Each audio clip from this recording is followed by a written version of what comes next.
Hey, this is Marissa, straight out of Sacramento, California, and I listen to the E.I.T.H.R podcast with the lovely Decal. Go get him, Slugger. So, let's start with the E.I.T.H.R.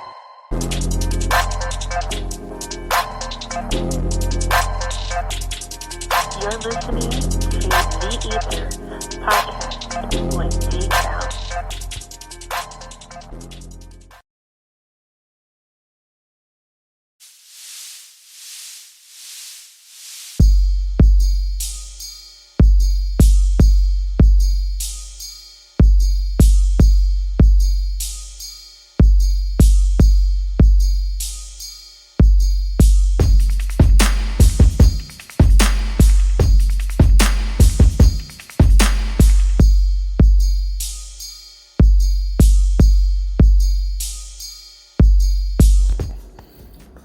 And happy Wednesday to everybody listening to the podcast of the E.I.T.H.R with your boy Decal. It is Wednesday, September 14th. Man, I know it's been a while since you heard this voice. I know a lot of you have been fiending for the podcast, waiting for it to come back. For those of you who have, I sincerely apologize for my absence. For those who haven't noticed, you suck. Anyway, coming from the GNS HQ here in the lovely northern part of California, known as the state capital, aka Sacramento, California. We are bringing you this lovely podcast to kind of share you some perspectives and viewpoints of what I see in the world. Episode number 41 has begun. Thank you very much for tuning in from California to Texas to New England to Florida to Oregon, to my peoples in India, to Denmark, to Russia, to anywhere in the world, New York. I appreciate you guys listening. Had a lot of stuff going on in my world that need to be attended to, so some of the podcasts for the past week or so have been put on the back burner. But hopefully everything is starting to get realigned again, so we can get back to the flow of things. To you who are new to this thing, E.I.T.H.R podcast brings some of the topics that we are not always easy to discuss with people in real life, especially on social media. There's a lot of yelling or caps lock conversating, a lot of short-sightedness, a lot of one-sidedness. And so here at the E.I.T.H.R podcast, what I try to do is I try to bring certain topics and certain things to people's attention that's going on in the world, from a non-aggressive angle, and I try to see things from both sides. Still working on getting the phone line set so you guys can actually call in, but since that is not an option still at this moment, you guys are more than welcome to hit us up in a variation of different ways. So you can go to social media. You can follow us on Twitter. You can follow us on Instagram. The handle is going to be the same. It's E.I.T.H.R, the E.I.T.H.R. You could also download the Spreaker app. Go to Spreaker.com, Spreaker. Create yourself a profile. And then you can chat with me live while we're going through the episode. My episodes are anywhere between 45 minutes, give or take. So, and we do this every Monday, Wednesday, Friday, with the exception of the past week, as I already said. And for that, I do apologize. But, hopefully moving forward, we can kind of keep this thing consistent like we did for the first 40 consecutive episodes of the podcast. So that's what that is. What we're going to do is kind of get right into the routine, which is every time I start a podcast, I want to do the what's called a shout out. And I want to give a shout out to certain groups of people or people individually, give them kudos, give them props. And then we do the first segment is what's like a motivational or inspirational thing. So first thing I'm going to do is give a shout out to everybody who survived this damn heat wave. I know here in Sacramento, it was like 137 degrees. That's what it felt like.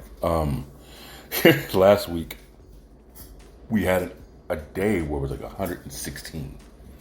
And we had broke the record by the hottest day in Sacramento, California. And I guess there was a day or a couple of days where it was hotter here than it was in Death Valley, hotter here than it was in Phoenix, Arizona, which that rarely ever happens. And there was a couple of days where it was hotter than a few cities and states with humidity for like a few days consecutive, just that one particular day. Listen, man, you made it. Okay, summer happens every single year, so you know damn well it's going to be hot every single year, so that's nothing new, right?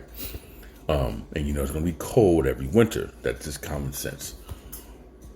But this was one of those summers where we haven't seen in a very long ass time. So it was definitely what my father used to call an Indian summer, because it was just so damn hot, right? So, but you made it.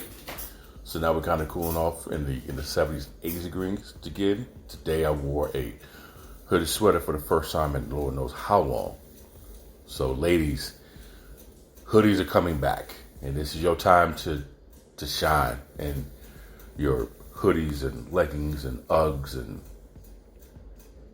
cart haul hats and your pumpkin spice lattes and your scarves, whatever it is that y'all do during this time of the year. Okay, so there's that. Good job with survival. Good job with making it through. Inspiration, motivate. Very, very simple. I'm going to ask yourself this question: if not now, then when? If there's something that you're trying to do, if there's something that you want to pursue, if not now, when? When is the good time? If not right now. One of the issues that a lot of people have is we believe I don't have time. And that usually stems from a couple of things when you say that you don't have time. It's not necessarily that we're tired. It's more that we're not motivated. We're not inspired. We're not driven. For whatever reason, there's nothing to encourage. And so you feel this overwhelmingly weight of exhaustion. When you're motivated to do something, you do it. And when you have a habit of doing something, you do it. We spend more time thinking of the reasons of why we can't do something versus taking the actions to do it. Trust me. I said this before. It's not difficult to get to the gym. It's just easier to stay in bed. So sometimes we take the easier route. Trust me, I'm guilty of it my damn self. I'm saying these words, but yet there's still days when it happens to me, so it's human. So what you need to do is just tell yourself, get it over with.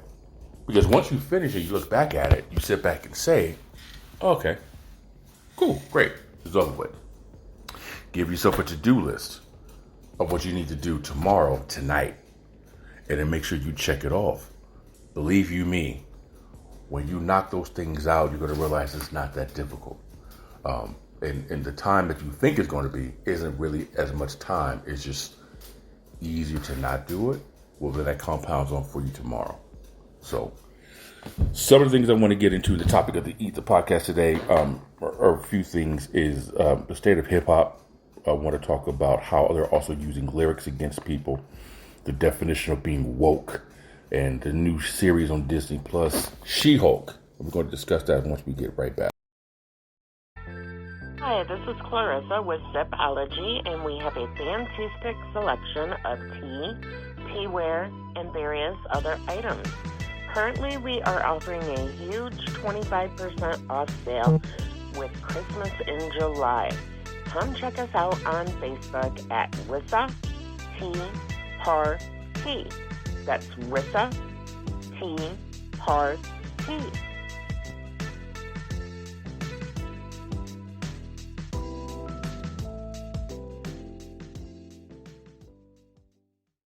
Hi, this is Jean from Ukiah, California, listening to the handsome and witty decal of the E.I.T.H.R.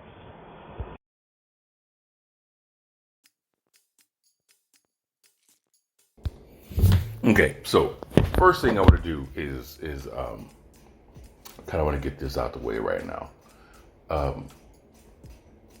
I understand there's a lot of keyboard warriors out there, and there's a lot of motherfuckers who swear they know more than you, they know everything, especially when it comes to certain things that they don't.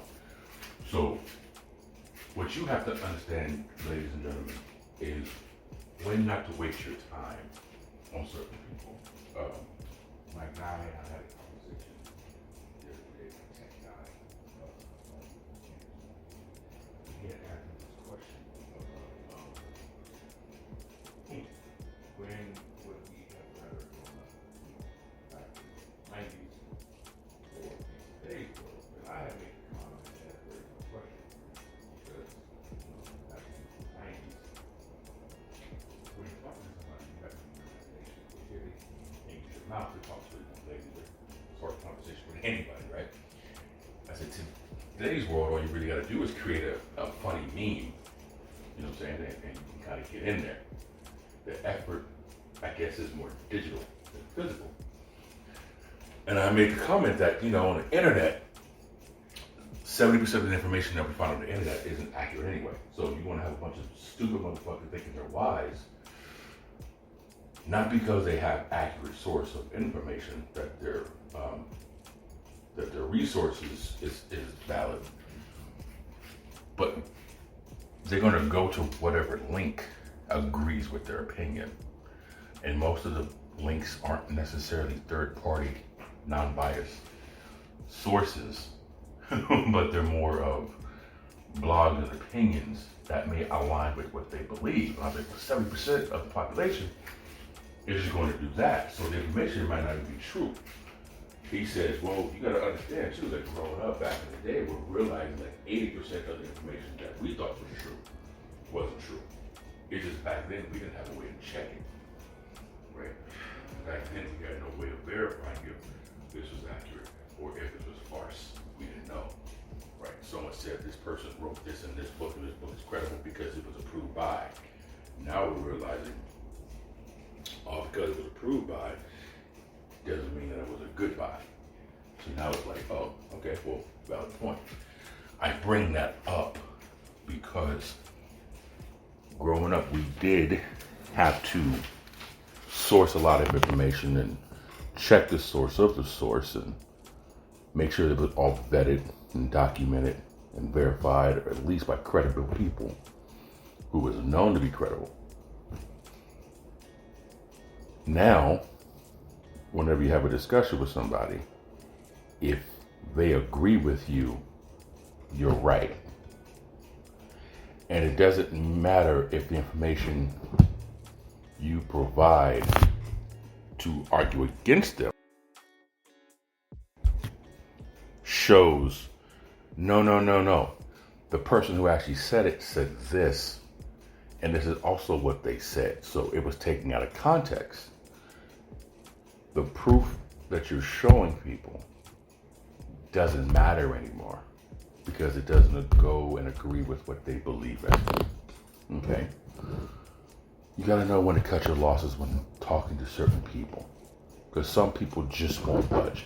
Even if they get the source to verify and correct them, that source is wrong. Because I bring this up because one of the things I said that I want to talk about is being woke. It pisses me off, along with a lot of other people, when you have these urban phrases that are used and they get corporatized or commercialized or watered down to where everybody wants to use it in every third sentence that they use, that they say, that they want to argue about. Okay? Here's a really stupid example, but hopefully it paints the picture. A couple years ago, you guys remember the video of the guy on the couch and he's talking to his dude, and he says, how did the conversation go? When he's talking to him, he's like, hey, did you get at whatever yesterday? And the guy was like, who are you talking about? He's like, D's nuts. And he rocks back on the couch and he's kind of like, got him.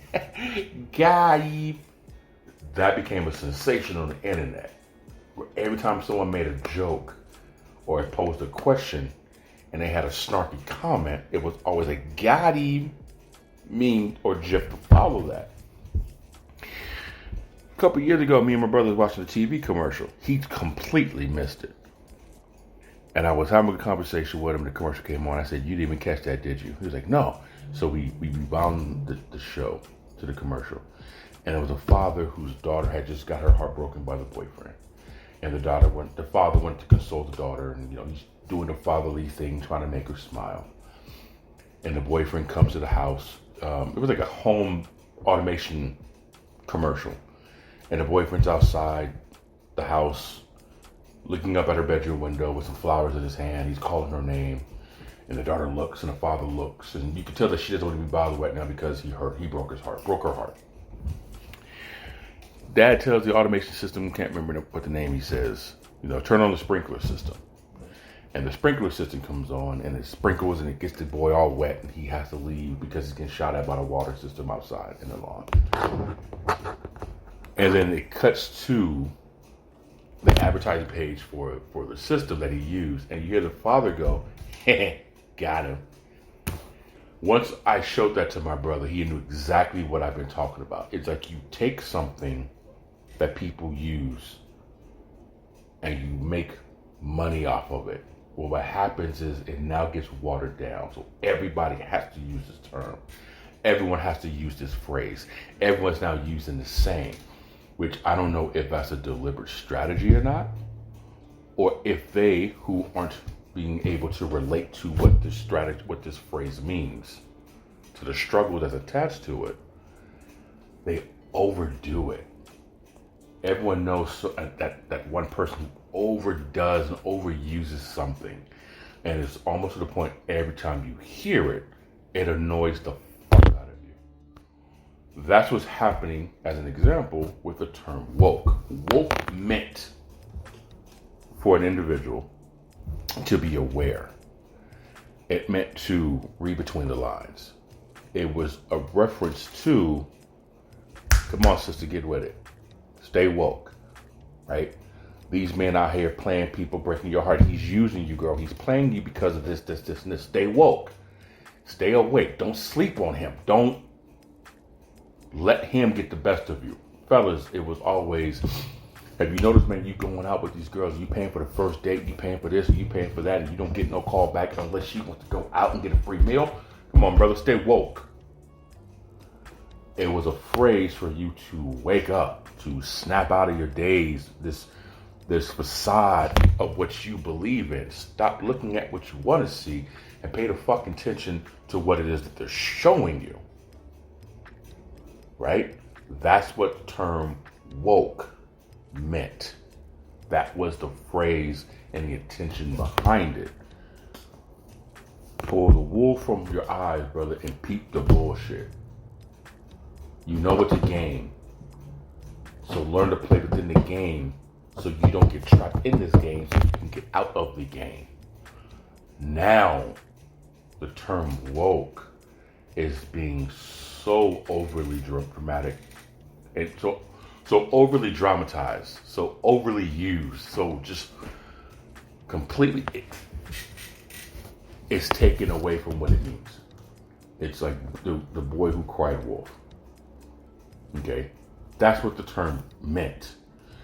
You can no longer say that term without somebody in today's world claiming that you're either being hypocritical of something, you're being hypersensitive about something, or you're being contradictory about something.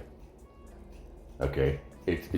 Or you're being condescending nowadays if you use the term woke.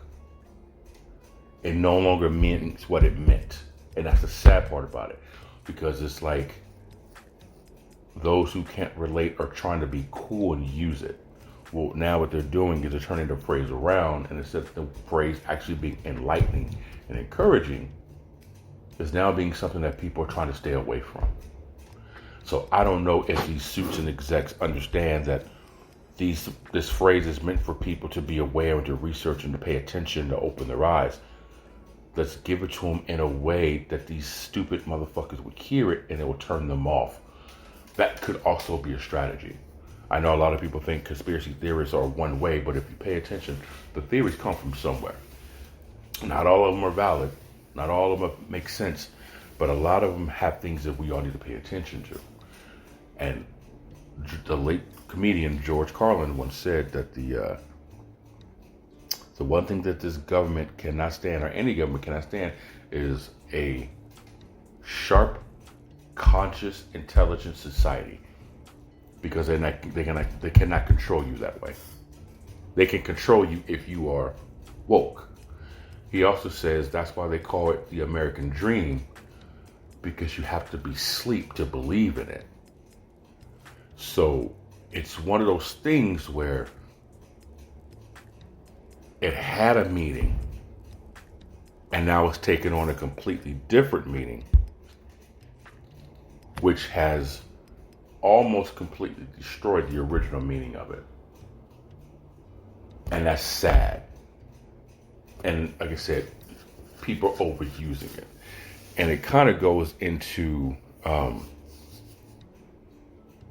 how do you help a people when the people that you're trying to help turn around and mock the same helping, the same blessing that you're trying to give them? I've always said to myself that if you're trying to help someone, you can't do it publicly anymore. You cannot do it on the internet. You cannot. Your platform has to be so small when you do it that by the time you do release it to the masses for everyone to hear, for everyone to see, it has to be so far in the works that it's going to be difficult to dismantle it. Second thing is, when you create something, no one should know who the leader is unless you're within that circle who started it. No one should know who the leader is. Because if you look at all the leaders in the past, everyone knew exactly who to go to. They knew exactly which head to cut off. But if you don't know who is in charge, you cannot dismantle that group. And this goes from any group of social or civil injustice leaders to protesters to anyone who was trying to make an economic or social change in this world. Once they knew who the main person was, that person got silenced, incarcerated, or removed. And anyone under him or her did not know how to function because they did not have that same role. But if you notice, majority of the hate groups that are going on in this world, we do not know who their leaders are because they all wear masks and hoods or badges or suits. The next thing I want to talk about kind of ties in with the woke thing, and it's kind of fucking annoying to me. And we'll get right back to it after this. Most t-shirts are simply cool to look at and or look in. Well, so are ours. But ours also aim to send a message. They aim to put a name on obstacles that once stood in your way and aren't there anymore. Struggles that you turned into successes and crushed. You made it look easy. Shop at mile.today.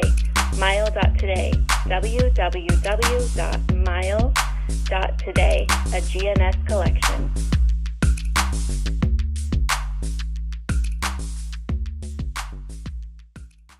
Hey everybody, what's up? This is Sabrina Jade, and you're listening to the E.I.T.H.R podcast with D-Cal. So the other thing, when it comes to the woke, this is on everybody's topic for like the past few weeks. Disney Plus has released this show. Jennifer Walters, who happens to be the cousin of Bruce Banner, and she's a legal attorney in Los Angeles in Disney Plus. And if you don't know what I'm talking about, it's the series called She-Hulk, right? This shit is great because She-Hulk is a female lead character. It seems that everyone has this belief that the show is it's a woke show, and it puts women in a forced fed position of control, power, and stance to where they now are demanding equality where it doesn't necessarily belong, in so many words, because now they're trying to make female leads this moving thing, this, as some people would say, this Me Too movement, this woke movement with Disney, and they don't like it. And I just think it's fucking hilarious that when, and I had a conversation with somebody on my personal page today about it too, that when the male character does certain things that the She-Hulk is being perceived to do, nobody says anything. But the moment this forced female lead character who came out of nowhere does it, it's egregious, right? It's outrageous, it's erroneous, it's preposterous, right? It's just, to me, it's funny. It's fucking hilarious. I don't understand what the big deal is about the show. Like, okay, I'm looking at it from an angle where the MCU, which stands for Marvel Cinematic Universe, has been going around since 2008, maybe 2007, where you had the characters like the whole Iron Man, Captain America, if you remember all that, right? So you had these characters that people are just in love with from childhood to, you know, even growing up right now to back in the day. Remember, the main female character in the Avengers was the Black Widow, and she never had a lead anywhere. She was always the co-actor or co-actress, the quote-unquote sidekick. Even though she was part of the Avengers crew, she was never a mainstay character. She was in the Captain America movies. She was in Iron Man movie, right? She was the best friend of Hawkeye. She was in the Avengers. Her standalone film didn't come out until the COVID pandemic happened, unfortunately. So people aren't used to seeing a female lead movie in the MCU. So being that this is a female-led character in the Disney Plus series for Marvel, people are losing their shit.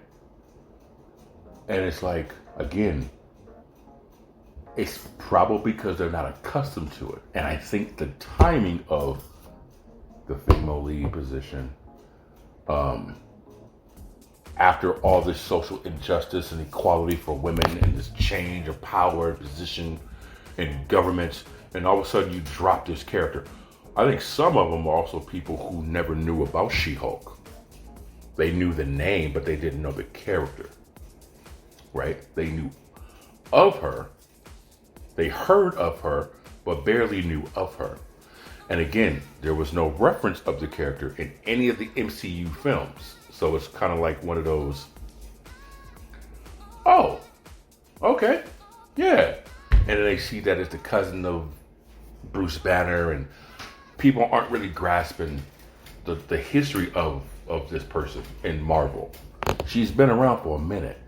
She's just not the popular quote-unquote characters that we know. Thor, Captain America, Iron Man, like I said, Spider-Man.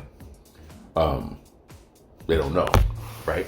But in the movie Spider-Verse, where it was an animated series for Spider-Man to meet different variations of Spider-Man in a multiverse animation series, there was Spider-Gwen, who Gwen Stacy was the girlfriend of Spider-Man, who unfortunately died. But in that universe, she survived, but Peter Parker died. So she's a female Spider-Man. No one had a problem with her, most likely because she wasn't the lead. They didn't give Spider-Gwen her own movie. She was in a Spider-Man movie. So I think She-Hulk would have been more accepted if it was a Hulk series and she was by his side. And then maybe getting her own series possibly would have worked out for people. But it's interesting because these are the same people who have a problem with what is it, Lord of the Rings, or whatever the show now about the Black Hobbit. People have a problem there's a Black Hobbit. People have a problem that there's a Black Little Mermaid.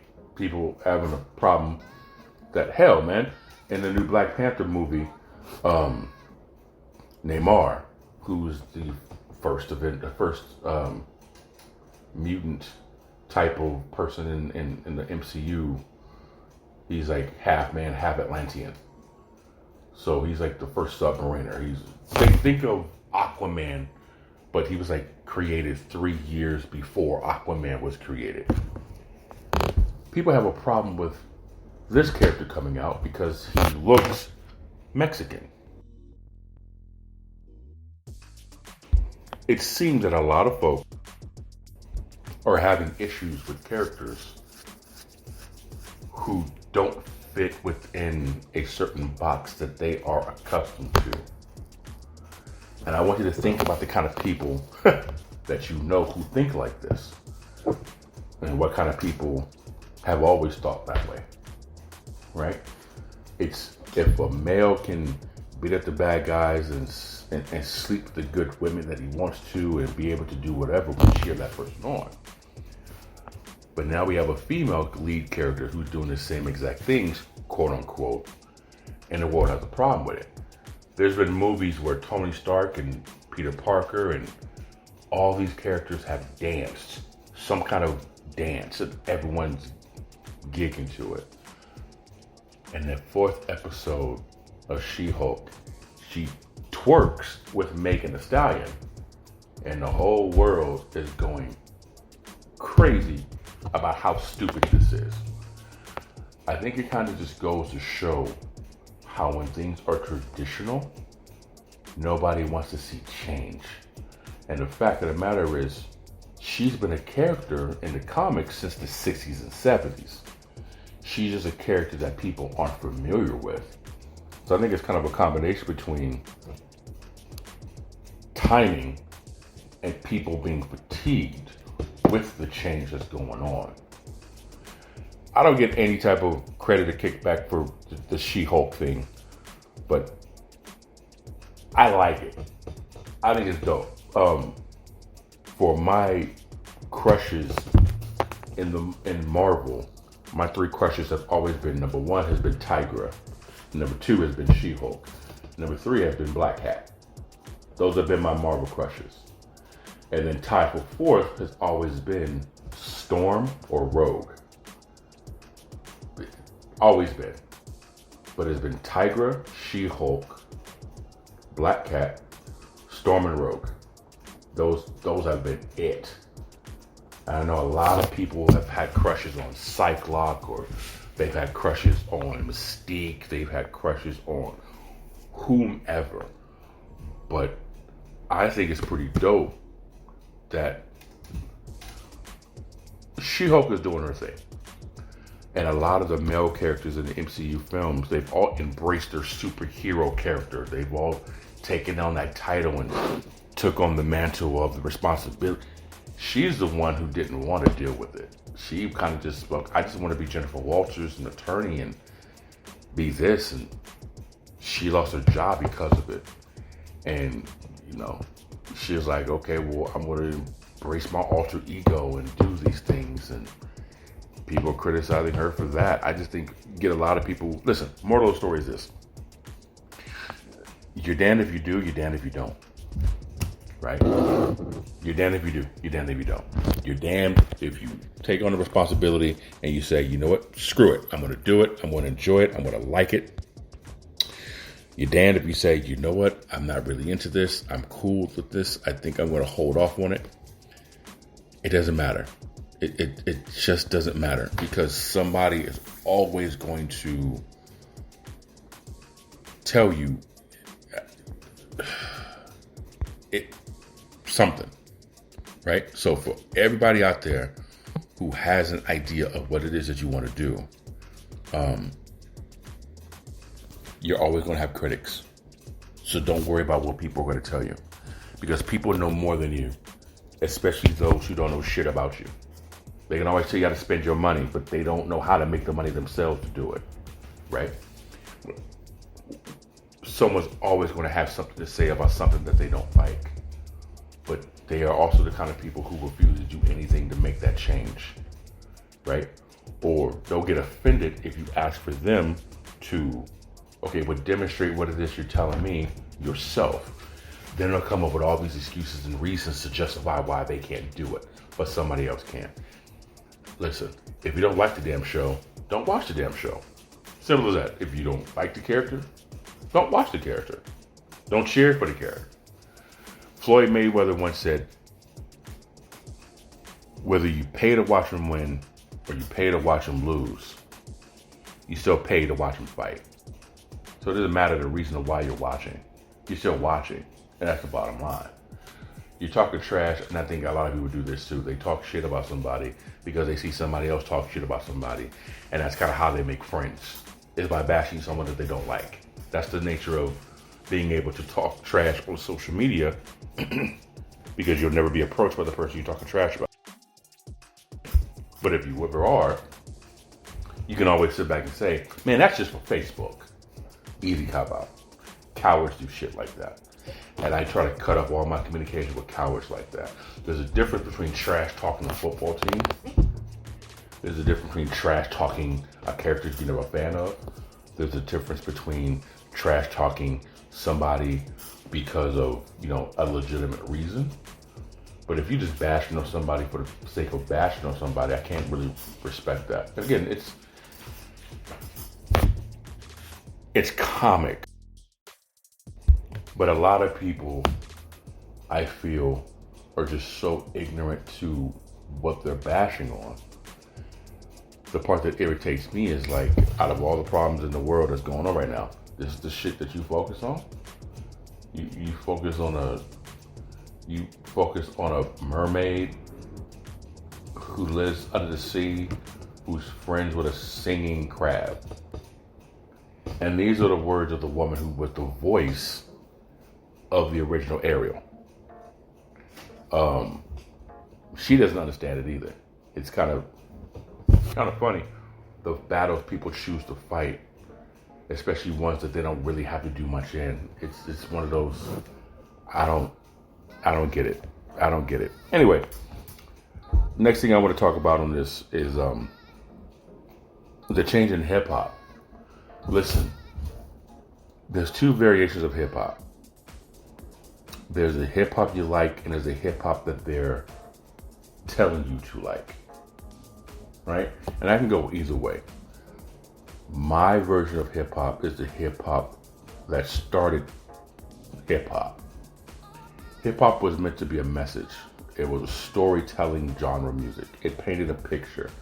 It was like an aggressive version of poetry that told you what was going on in somebody's life or to those around them. It was a very in your face, very detailed, very shocking, cold water type of delivery. And sometimes it was too realistic with its brass and aggressiveness. A lot of people got turned off from it, which is understandable. But if you cannot relate to that, that's kind of where you are. You can't relate to it. So hip hop evolved to rap. And for the record, the artists themselves, NWA, E.I.T.H.R, they never came up with the term gangster rap. Okay? The artists never did. It was a segment, I want to say it was in Los Angeles, where the news anchor used the phrase gangster rap. And the artists, all being in their late teens and early 20s, thought it was cool because they were recognized. They were given this title. And if you're not from these streets or even been remotely related to these streets, you don't understand the level and the terminology and the definition of these streets. So to be called gangster rappers was a badge of honor, because to come from these areas, you had to be a gangster. You had to be tough. You had to be brass. It was like if anyone will remember the story between the Socias and the Greasers, right? Greasers were gangsters. They were tough guys. They were badasses. Ultimately, it was the same thing, just in two different sides of the tracks. Gangster rap, quote unquote, allow people to tell you story from the street. And Ice Cube and MC Ren, I believe, even said in an interview that their music gave you, straight out of Compton especially, gave you a very detailed look into their life from a 30-year distance, from an extremely safe distance of what they had to go through on a daily basis growing up between South Central Los Angeles and Compton, California. Those lyrics painted stories. They painted stories about what happened with people and what people went through and how they survived it and what they had to do to make it. Back then, people sold drugs, quote unquote, because it was a necessity to sell drugs. It was a necessity to do that. You had to do it in order to make money, because there were no money, no jobs, nobody in these certain communities, and the pay structure wasn't to where you can stop doing this and doing this. And you were peer pressured into doing one or the other, selling drugs, joining gangs, depending on where you were, right? There was an era where a lot of the drug dealers would walk kids away because they didn't want kids involved in this. It was a completely different world. They glorified the music because it was a badge of, I made it out. This is what I survived. This is where I came from. This is what I had to deal with, and I'm still standing here. That was the purpose of that. I made it out. Again, just like certain terminology we talked about at the beginning of the episode, motherfuckers took that and said, we're going to make money off of this. So instead of glorifying the fact that you came from Richmond, California, Oakland, California, Los Angeles, California, Pasadena, California, Pomona, California, right? Because you came from Harlem, New York. You came from Federal Way, Washington. You came from Houston, Texas. You know, you made it out of Miami, Florida. You made it out of, Charleston, Massachusetts. You made it out of these cities. Gary, Indiana. You made it out. Instead of doing that, what they focused their attention on was glorifying the lifestyle, because the lifestyle got you this. It got misconstrued. And a lot of artists, a lot of hip-hop artists who are conscious, who are rapping with messages, who do have something encouraging and positive to say, those are no longer the ones you hear on the radio. And there's been a whole debate at a city council of why this type of music is no longer played on the radio. Because back in the 90s, when you had Public Enemies on the radio, and Ice Cube on the radio, and Scarfaces on the radio, who told you intellectually, along with street, of circumstances and what these circumstances have done to people, and why these circumstances need to be changed. There are certain radio music producers and directors, program directors, who change the format of music. If you ever saw the movie Brown Sugar, it kind of has that one scene where you have the Dalmatians where you go from lyrical conscious content to those two guys rapping, "The hoe is mine." If you remember that movie, you know exactly what I'm talking about. If you haven't seen the movie, Brown Sugar, watch it. It's got Nia Long, Taye Diggs, and Sanaa Lathan. Beautiful movie. Dope movie. But it went from having conscious, intelligent, directional hip-hop to ultimately what we see now, here now on the radio, where you see a lot of these artists on Instagram rapping about. Nas even said it in one of his songs, where all you need is a catchy hook, a dope beat, and a pretty female in your video, and you got a platinum CD. And he said this like, I don't know, 10 years ago.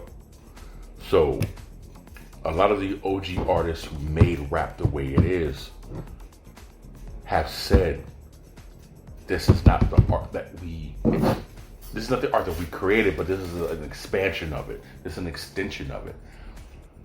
Music producer E.I.H.R says himself, there's still good music out there, y'all. You just got to learn how to find it.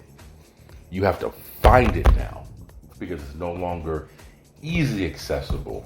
You have to know where to look or who to ask to find it. And so that's the state of music now. And so you have a lot of these rappers in today's world who don't understand. You don't rap about what you're doing. We rapped about stuff that was going on. You have to be smarter with your words. And I say that because there are certain states and governments nowadays who are attempting to use your lyrical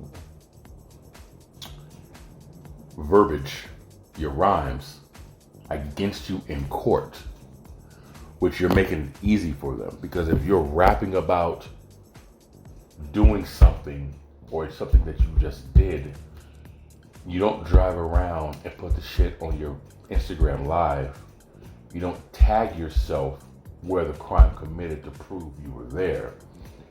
You don't take pictures of yourself with the evidence, and you damn sure don't say in your rhyme that it was you who did this at this time at this place, because you're literally telling them on record where you were and where you are. So when they show up, the first thing out your mouth should not be, who's snitching?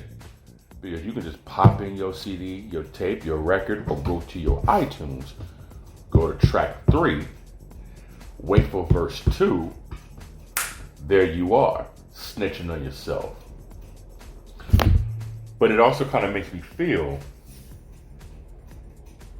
why is hip-hop the only genre of music where they're taking the lyrics and putting a microscope underneath them, when multitude of mass shootings have never been done by rap lyrics or people who listen to that genre? So why is rap being singled out?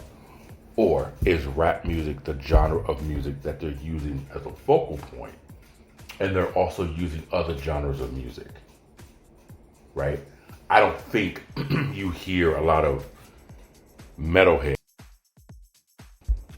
out committing crime, but at the same time, if a lot of metalheads were committing crime listening to metal music or rock and roll, would they broadcast that on the news? Because again, the news no longer informs us. The news is more of spectators, and they select what it is they want us to see. And I don't care if it's left, I don't care if it's right. That's what it is. They no longer teach us this is what's going on in the community. No, they're more for strictly commentators. That's exactly what it feels like. They're more commentators in what's going on in the world. So these are things, ladies and gentlemen, we got to be very cautious and careful of. Again, if you're getting to the music industry, you have to be very mindful of what it is that you say, because they're trying to, I feel, load up these prisons because there's a lot of crime that's not happening. On a few of my episodes ago, I talked about how they're looking at doing predictive crime, where they can use data based on history, based on past. They can kind of narrow down a day, a time, a place within so many yards where a crime, 90% accuracy, is going to happen. So now it's like they're getting to the point where they're now trying to predict where crime is about to go down. The way my brain operates, that kind of tells me, though, crime is actually falling. It's still there. It's still there. But I think a lot of people understand there's a lot more cameras out now. There's a lot more eyeballs on the street. So, and people kind of being very, very cautious with that. That's just how my brain operates. Again, I'm not saying that, this music over here is innocent in any way like that. But I do believe that a lot of the music isn't necessarily as bad as they're making it sound to be. I just feel that they're coming up with different ways to keep their system in play. And that system is the prison system. I honestly feel that way. And I read an article where private owners of these prisons are upset. Matter of fact, in Susanville, California, which is like North California, is like 57 miles away from Lakeview, Oregon. They're upset because that prison is going to be shut down. But that prison also employs about 1,000 people within that town. And if you've ever been to Susanville, it's only a few thousand people. So almost like a third of the town's population works there. And if you take that away, you're going to kill some jobs. So it's big money involved in this. And I think a lot of people aren't really paying attention to it. And we should. I think we need to really pay attention to what's going on in communities. But again, with hip hop, it's always been such an easy target, yet it's the most influential genre of music. At the same time, it creates so much controversy. And I think it creates a controversy because it's telling a story of a people that society has always been told to ignore. But you're curious of to what they're talking about. And the moment you get a glimpse of it, they kind of want to shut you out of it. I just think it's interesting. I personally do. I think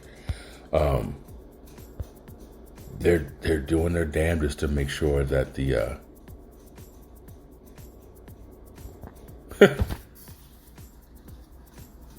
they're doing their damnedest to make sure that the music stays with the stigma of being negative and brainless and mindless and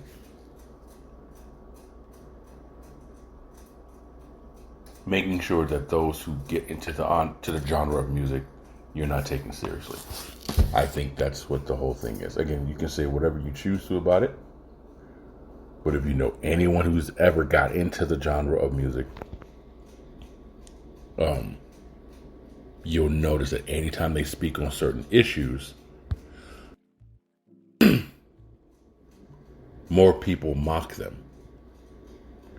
And as the music industry as a whole is, anytime there's a change that wants to be made, they almost take that change away from you. take that voice away from you. Because not many people remember Akon. Most people say Akon has fell off. But what people don't understand is Akon has also taken his money into Africa. And he has built a city. But you don't hear those type of stories when it comes to certain musicians. And I feel, think, and believe the reason why you don't is because the controversy, right? It's the drama that keeps people going. That's what people want to hear, I guess. That's what they say. That's what they tell us. Something to chew on. Listen, I'm about to get out of here so you guys can enjoy the rest of your slump day. I appreciate you guys taking the time to listen to the podcast. You're more than welcome to, if for whatever reason you missed some of this episode or you want to hear some of the previous episodes, like I said, you can easily go to Spreaker.com, Spreaker.com, create yourself a profile, follow the E.I.T.H.R, and you can see the previous 40 episodes on there. If you have YouTube, you're more than welcome to go to YouTube and you can search for the GNS Inc. TheGNS and you'll see all the episodes that will be done. Once this one is finished, you'll be able to see all 41. Social media, Twitter, Instagram, the E.I.T.H.R, E.I.T.H.R. Really, really simple. Follow, I'll follow back. You're more than welcome to reach me that way. And you guys also, if you choose, could DM me, direct message me on the Twitter or the Instagram, and you can let me know what topic, what subject you would like me to talk about. That's kind of getting on your nerves. But like I said, once I have time for spaces on Twitter, you are more than welcome to jump in and engage in the conversation with me there. Because sometimes I just talk about random shit. Like I'll just be driving in the car and have a conversation. So you're more than welcome to take place from that. And then what I'll do is I'll just upload that to the podcast one day and there we go. So it's still a work in progress, ladies and gentlemen, but I do appreciate your time. You guys enjoy this beautiful cool down weather. Get ready for the fall that's about to show up in the next week or two. And enjoy the rest of your day. And we'll be back here on Friday at 3:30 Pacific Standard Time. All right? You guys be easy.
This is Sherelle, creator of the Business Lounge for Successful Entrepreneurs, and you're listening to the E.I.T.H.R podcast, hosted by D.Cal.